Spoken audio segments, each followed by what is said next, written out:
AAI ಅಂತ ಹೇಳಿದ್ರೆ airport authority of India ಅಂದರೆ ಭಾರತೀಯ ವಿಮಾನ ನಿಲ್ದಾಣ ಪ್ರಾಧಿಕಾರದವರು ಹುದ್ದೆಗಳಿಗೆ ಅರ್ಜಿಯನ್ನ ಕರೆದಿದ್ದಾರೆ. Senior assistant electronics, junior assistant, HR, fire service ಈ ಥರ ಹಲವಾರು ಹುದ್ದೆ ಖಾಲಿ ಇದೆ. ಟೋಟಲ್ 14 ಹುದ್ದೆ ಖಾಲಿ ಇದೆ. ಉದ್ಯೋಗ ಸ್ಥಳ ಅಖಿಲ ಭಾರತದಲ್ಲಿ ಖಾಲಿ ಇರುತ್ತೆ.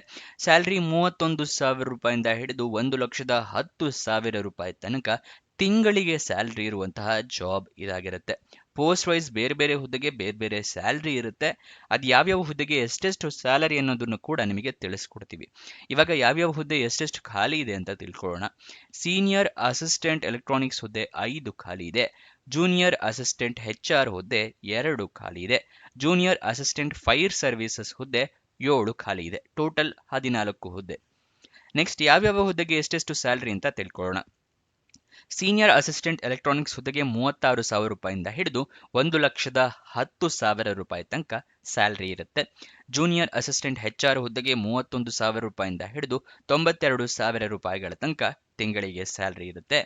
ಜೂನಿಯರ್ ಅಸಿಸ್ಟೆಂಟ್ ಫೈರ್ ಸರ್ವಿಸಸ್ ಹುದ್ದೆಗೆ 31ರಿಂದ 92,000 ರೂಪಾಯಿ ಸ್ಯಾಲ್ರಿ ಇರುತ್ತೆ. ಇದು ಯಾವ್ಯಾವ ಹುದ್ದೆಗೆ ಎಷ್ಟೆಷ್ಟು ಸ್ಯಾಲ್ರಿ ಅನ್ನೋದರ ವಿವರ. ನೆಕ್ಸ್ಟ್ ಇದರ ಸೆಲೆಕ್ಷನ್ ಪ್ರೋಸೆಸ್ ತಿಳ್ಕೊಳ್ಳೋದಾದ್ರೆ ರಿಟರ್ನ್ ಟೆಸ್ಟ್ ಇರುತ್ತೆ, ಗೊತ್ತಾಯ್ತಲ್ವಾ? ಅಂದರೆ ರಿಟರ್ನ್ ಎಕ್ಸಾಮ್ ಅಂದರೆ ಲಿಖಿತ ಪರೀಕ್ಷೆ ಇರುತ್ತೆ. ಅದಾದ ನಂತರ ಕಂಪ್ಯೂಟರ್ ಬೇಸ್ಡ್ ಟೆಸ್ಟ್ ಕೂಡ ಇರುತ್ತೆ. ಅದಾದ ನಂತರ ನಿಮ್ಮ ಡಾಕ್ಯುಮೆಂಟ್ ವೆರಿಫಿಕೇಶನ್ ಮಾಡ್ತಾರೆ, ಇಮೇಲ್ ಡಾಕ್ಯುಮೆಂಟ್ಸ್ನ. ಸೊ ಇದಿಷ್ಟು ಸೆಲೆಕ್ಷನ್ ಪ್ರೋಸೆಸ್ನ ವಿವರ, ಗೊತ್ತಾಯ್ತಲ್ವಾ? ನೆಕ್ಸ್ಟ್ ಅರ್ಜಿಯನ್ನು ನೀವು ಹೇಗೆ ಹಾಕೋಬೇಕು ಅಂತ ಹೇಳಿದ್ರೆ ನೀವು ಆನ್ಲೈನ್ ಮುಖಾಂತರ ಅರ್ಜಿಯನ್ನ ಹಾಕೋಬೇಕಾಗುತ್ತೆ. ಆನ್ಲೈನ್ ಮುಖಾಂತರ ಅರ್ಜಿ ಹಾಕೋಕ್ಕೂ ಮುಂಚೆ ನೋಟಿಫಿಕೇಶನ್ನ ಸಂಪೂರ್ಣವಾಗಿ ಓದ್ಕೊಳ್ಳಿ. ಏನೇನು ಎಲಿಜಿಬಿಲಿಟಿ ಕ್ರೈಟೀರಿಯಾ ಇದೆ ಅಂತ ತಿಳ್ಕೊಂಡ ನಂತರ ಅರ್ಜಿಯನ್ನ ಹಾಕಿ. ಇಲ್ಲಾಂದ್ರೆ ಅಪ್ಲಿಕೇಶನ್ ರಿಜೆಕ್ಟ್ ಆಗುತ್ತೆ. ಅಪ್ಲಿಕೇಶನ್ನಲ್ಲಿ ಇಮೇಲ್ ID, ಮೊಬೈಲ್ ನಂಬರ್ನ ಕರೆಕ್ಟ್ ಆಗಿ ಹಾಕಿ. ನಿಮಗೇನಾದರೂ ಜಾಬ್ ಸಿಕ್ಕರೆ ಇಮೇಲ್ ಅಥವಾ SMS ಮುಖಾಂತರ ಅವರು ತಿಳಿಸ್ಕೊಡ್ತಾರೆ. ಯಾವ್ಯಾವ ಡಾಕ್ಯುಮೆಂಟ್ಸ್ ರೆಡಿ ಇಟ್ಕೋಬೇಕು ಅಂತ ಹೇಳಿದ್ರೆ ID ಪ್ರೂಫು, ಎಜುಕೇಷನ್ ಕ್ವಾಲಿಫಿಕೇಷನ್ಗೆ ಮಾರ್ಕ್ಸ್ ಕಾರ್ಡು, ಸರ್ಟಿಫಿಕೇಟ್ಸು ಬೇಕಾಗುತ್ತೆ. ನಿಮ್ಮ ಪಾಸ್ಪೋರ್ಟ್ ಸೈಜ್ ಫೋಟೋಗ್ರಾಫು, ಎಕ್ಸ್ಪೀರಿಯನ್ಸ್ ಇದ್ದರೆ ಎಕ್ಸ್ಪೀರಿಯನ್ಸ್ ಸರ್ಟಿಫಿಕೇಟ್, ಮತ್ತು ಏಜ್ ಪ್ರೂಫಿಗೆ SLC ಮಾರ್ಕ್ಸ್ ಕಾರ್ಡ್ ಅಥವಾ date of birth certificate. ID proof ಅಂತ ಹೇಳಿದ್ರೆ ನೀವು ಆಧಾರ್ ಕಾರ್ಡ್, ವೋಟರ್ ID ಅಥವಾ ಪಾನ್ ಕಾರ್ಡ್ ಇಟ್ಕೋಬಹುದು. ಆಧಾರ್ ಕಾರ್ಡ್ ಇದ್ರೆ ಒಳ್ಳೆಯದು.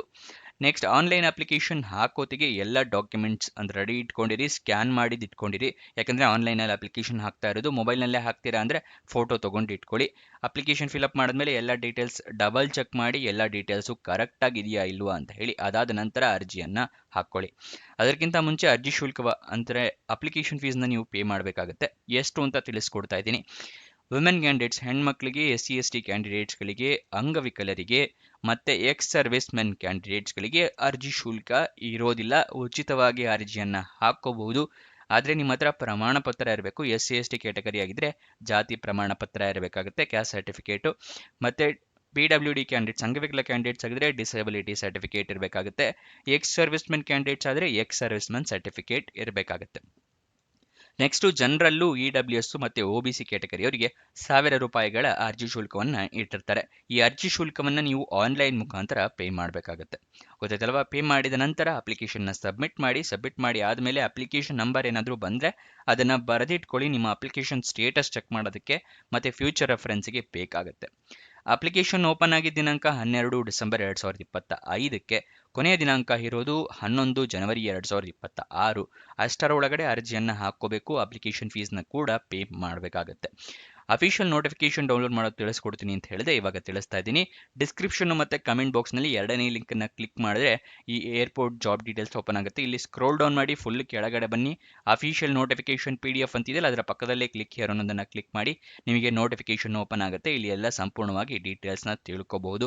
ಈ ರಿಟರ್ನ್ ಟೆಕ್ಸ್ಟಿಗೆ ಏನೇನು ಸಿಲೆಬಸ್ ಇರುತ್ತೆ ಮತ್ತು ಯಾವ್ಯಾವ ಜಾಬ್ಗೆ ಏನೇನು ರಿಸರ್ವೇಷನ್ನು, ಎಷ್ಟೆಷ್ಟು ಮಾರ್ಕ್ಸಿಗೆ ಎಲ್ಲದೂ ಕೊಟ್ಟಿರ್ತಾರೆ, ಅದೆಲ್ಲ ಸಂಪೂರ್ಣವಾಗಿ ಓದ್ಕೊಡಿ.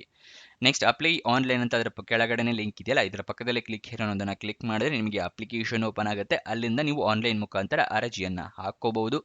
ಅಫಿಷಿಯಲ್ ವೆಬ್ಸೈಟ್ ಅಡ್ರೆಸ್ ಬೇಕು ಅಂತ ಹೇಳಿದ್ರೆ aai.aero ಅಂತ ಹೇಳಿ ಅಫಿಷಿಯಲ್ ವೆಬ್ಸೈಟ್ ಅಡ್ರೆಸ್ಸು. ಅಲ್ಲಿಂದ ಕೂಡ ನೀವು ಜಾಬ್ ಡೀಟೇಲ್ಸ್ ತಿಳ್ಕೋಬಹುದು, ನೋಟಿಫಿಕೇಶನ್ನ ಕೂಡ ಡೌನ್ಲೋಡ್ ಮಾಡ್ಕೋಬಹುದು. ನೆಕ್ಸ್ಟ್ ಇದರ ವಯೋಮಿತಿಯ ಡೀಟೇಲ್ಸ್ನ ತಿಳ್ಕೊಳ್ಳೋಣ. ಮಿನಿಮಮ್ 18 ವರ್ಷ ಆಗಿರಬೇಕು, ಮ್ಯಾಕ್ಸಿಮಮ್ 30 ವರ್ಷದವರು ಕೂಡ ಅರ್ಜಿಯನ್ನು ಹಾಕಬಹುದು. ಆದರೆ ಕೆಲವೊಂದು ಕ್ಯಾಟಗರಿಯವರಿಗೆ ವಯೋಮಿತಿ ಸಡಿಲಿಕೆ ಕೊಟ್ಟಿದ್ದಾರೆ. OBC ಮತ್ತು ಎಕ್ಸ್ ಸರ್ವಿಸ್ ಮೆನ್ ಕ್ಯಾಟಗರಿಯವರಿಗೆ 3 ವರ್ಷಗಳ ಸಡಿಲಿಕೆ, ಅಂದರೆ 33 ವರ್ಷದವ್ರ ತನಕ ಹಾಕೋಬಹುದು. ST ಕ್ಯಾಂಡಿಡೇಟ್ಸ್ಗಳಿಗೆ 5 ವರ್ಷದ ಸಡಿಲಿಕೆ. ಅಂದರೆ 35 ವರ್ಷದ ತನಕ ಹಾಕ್ಕೋಬೋದು. ಅಂಗವಿಕಲ ಕ್ಯಾಂಡಿಡೇಟ್ಸ್ ಆಗಿದ್ದರೆ 10 ವರ್ಷದ ಸಡಿಲಿಕೆ 40 ವರ್ಷದವ್ರ ತನಕ ಅರ್ಜಿಯನ್ನು ಹಾಕ್ಕೋಬೋದು. ಅದೇ ಅಂಗವಿಕಲ ಕ್ಯಾಂಡಿಡೇಟ್ಸ್ ಆಗಿದೆ ST ಕ್ಯಾಟಗರಿಗೆ ಬಿಲಾಂಗ್ ಆಗ್ತೀರಾ ಅಂತ ಹೇಳಿದ್ರೆ ಅಂಥವರು 15 ವರ್ಷಗಳ ಸಡಿಲಿಕೆ ಕೊಟ್ಟಿರಿ ಅಂದರೆ 45 ವರ್ಷದವ್ರ ತನಕ ಅರ್ಜಿಯನ್ನು ಹಾಕ್ಕೋಬಹುದು. ಆದರೆ ಇದೆಲ್ಲ ರಿಸರ್ವೇಷನ್ ಪಡ್ಕೋಬೇಕು ಅಂತ ಹೇಳಿದ್ರೆ ನಿಮ್ಮ ಹತ್ರ ಪ್ರಮಾಣ ಪತ್ರ ಇರಬೇಕು. ಅಂಗವಿಕಲತೆ ಡಿಸಬಿಲಿಟಿ ಸರ್ಟಿಫಿಕೇಟು, STಗೆ ಜಾತಿ ಪ್ರಮಾಣ ಪತ್ರ, OBC ಸರ್ಟಿಫಿಕೇಟು ಮತ್ತು ಎಕ್ಸ್ ಸರ್ವಿಸ್ಮನ್ ಸರ್ಟಿಫಿಕೇಟ್ ಇದೆಲ್ಲ ಇಟ್ಕೊಂಡಿರ್ಬೇಕಾಗತ್ತೆ. ನೀವು ಸ್ಕ್ಯಾನ್ ಮಾಡಿ ಇಟ್ಕೊಂಡಿರಿ. ನೆಕ್ಸ್ಟ್ ಎಜುಕೇಷನ್ ಕ್ವಾಲಿಫಿಕೇಷನ್ನ ನೋಡೋದಾದರೆ ಸೀನಿಯರ್ ಅಸಿಸ್ಟೆಂಟ್ ಎಲೆಕ್ಟ್ರಾನಿಕ್ಸ್ ಹುದ್ದೆಗೆ ಡಿಪ್ಲೊಮೋವನ್ನು ಕಂಪ್ಲೀಟ್ ಮಾಡಿರಬೇಕಾಗುತ್ತೆ. ಜೂನಿಯರ್ ಅಸಿಸ್ಟೆಂಟ್ HR ಹುದ್ದೆಗೆ ಗ್ರ್ಯಾಜುಯೇಷನ್ ಆಗಿರಬೇಕಾಗುತ್ತೆ. ಜೂನಿಯರ್ ಅಸಿಸ್ಟೆಂಟ್ ಫೈರ್ ಸರ್ವಿಸಸ್ ಹುದ್ದೆಗೆ 10th 12th ಡಿಪ್ಲೊಮೊ ಆಗಿರಬೇಕಾಗುತ್ತೆ. ಇದಿಷ್ಟು ಈ ಜಾಬ್ನ ವಿವರ. ನಿಮ್ಗೆ ಏನೇ ಡೌಟ್ಸ್ ಅಥವಾ ಕ್ವಶನ್ಸ್ ಇದ್ದರೆ ಕಮೆಂಟ್ ಬಾಕ್ಸ್ನಲ್ಲಿ ಕಮೆಂಟ್ ಮಾಡಿ, ನಾವು ಉತ್ತರ ಕೊಡೋದಕ್ಕೆ ಪ್ರಯತ್ನ ಮಾಡ್ತೀವಿ. ನಿಮಗೆ ಪ್ರತಿದಿನ ಜಾಬ್ ಡೀಟೇಲ್ಸ್ ತಿಳಿಸೋದು ನಮ್ಮದೇ ವೆಬ್ಸೈಟಿಂದ. ನಿಮ್ಗಳಿಗೋಸ್ಕರ ವೆಬ್ಸೈಟ್ನ ಕ್ರಿಯೇಟ್ ಮಾಡಿದ್ದೀವಿ prgovernmentjobs.com ಅಂತ ಹೇಳಿ. ಡಿಸ್ಕ್ರಿಪ್ಷನ್ ಮತ್ತು ಕಮೆಂಟ್ ಬಾಕ್ಸ್ನಲ್ಲಿ ಮೊದಲನೇ ಲಿಂಕನ್ನು ಕೊಟ್ಟಿದ್ವಿ, ಅಲ್ಲಿಂದ ಕ್ಲಿಕ್ ಮಾಡಿ ಈ ವೆಬ್ಸೈಟ್ ಓಪನ್ ಆಗುತ್ತೆ. ಇಲ್ಲಿ 10th pass 12th pass degree, central government, Karnataka government jobs ಹಲವಾರು ಥರ ಇದೆ. ನಿಮಗೆ ಯಾವ್ದು ಸೂಟಬಲ್ ಆಗುತ್ತೆ ಅದನ್ನು ಕ್ಲಿಕ್ ಮಾಡಿ ಅಪ್ಲೈ ಮಾಡ್ಕೊಳ್ಳಿ. ಮತ್ತು ನೀವು ನಮ್ಮ ವಾಟ್ಸಪ್ ಮತ್ತು ಟೆಲಿಗ್ರಾಮ್ ಚಾನಲ್ನ ಜಾಯ್ನ್ ಆಗಿಲ್ಲ ಅಂತ ಹೇಳಿದ್ರೆ ಈ ವೆಬ್ಸೈಟ್ನಲ್ಲೇ ಈ ರೀತಿ ಲಿಂಕ್ನ ಕೊಟ್ಟಿದ್ದೀವಿ, ಇಲ್ಲಿಂದ ಕ್ಲಿಕ್ ಮಾಡಿ ನೀವು ಜಾಯ್ನ್ ಆಗ್ಬೋದು. ಪ್ರತಿದಿನ ಲಿಂಕ್ನ ಪಡ್ಕೋಬೋದು. ಮತ್ತು ಡಿಸ್ಕ್ರಿಪ್ಷನಲ್ಲೂ ಕೂಡ ವಾಟ್ಸಪ್ ಟೆಲಿಗ್ರಾಮ್ ಚಾನಲ್ನ ಲಿಂಕ್ನ ಕೊಟ್ಟಿದ್ದೀವಿ, ಅಲ್ಲಿಂದ ಕೂಡ ಜಾಯ್ನ್ ಆಗ್ಬೋದು.